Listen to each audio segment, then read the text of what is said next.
The female Wolf King stood before the entire pack and banished her daughter, once her most capable assistant, from the territory forever. Sadie had no idea what was happening. However, the king's will was the will of the entire pack. Her family, who had been so close to her just moments before, now began to attack her because their loyalty had always belonged to the king, Ta. But Ta was no cold-hearted tyrant. During the 12 years she had served as king female, the entire pack had thrived. Yet just a few months ago, Ta had given birth to 3 more pups. As both a leader and a full-time mother, she needed help. So her eldest daughter, Sadie, became the full-time caretaker for the 3 little ones. But as the pups continued to grow, Ta faced a new dilemma. Her territory could only support a certain number of wolves, and the current 12 members were undoubtedly straining their survival resources. Originally, her eldest daughter, Sadie, was meant to take over and lead the pack after her death. But in Ta's mind, Sadie was now old enough to leave the pack and establish her own. This was her confidence in her daughter, and also the reason she drove Sadie away.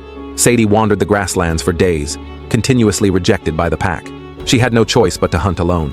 Fortunately, she was quite skilled at hunting, skills she had learned from Ta. From high ground, Ta watched Sadie's lonely figure in the distance.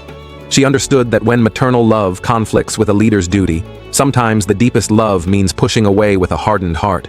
Before long, Sadie crossed the territorial boundary. Leaving home for the first time, she felt both excited and anxious. But few lone female wolves survive. She needed to find her mate as soon as possible. At that moment, a strange male wolf spotted Sadie. She had never seen a male wolf outside her family before and was extremely cautious. They approached each other. Sadie made the first friendly gesture, lying down on the ground. But she quickly realized her mistake. This male wasn't here to mate. He was here to defend his pack's territory. Her first social encounter left Sadie hurt both psychologically and physically. Exhausted, she would sleep alone again tonight. Meanwhile, with Sadie's departure, the food pressure on Ta's pack had eased considerably. But at that moment, a familiar figure was slowly approaching the territory. Devastated by her ordeal, Sadie felt she couldn't make it on her own. She longed to return to the pack, to return to her mother's side. She approached cautiously, but her family didn't welcome her. They even bared their fangs at her. At least the pack didn't harm Sadie. Sadie was determined to get close to her mother, so she took a different route. Sadie finally reached Ta. She lowered herself submissively, but Ta knew she couldn't welcome or comfort her daughter. Sadie had what it took to become a leader of her own pack.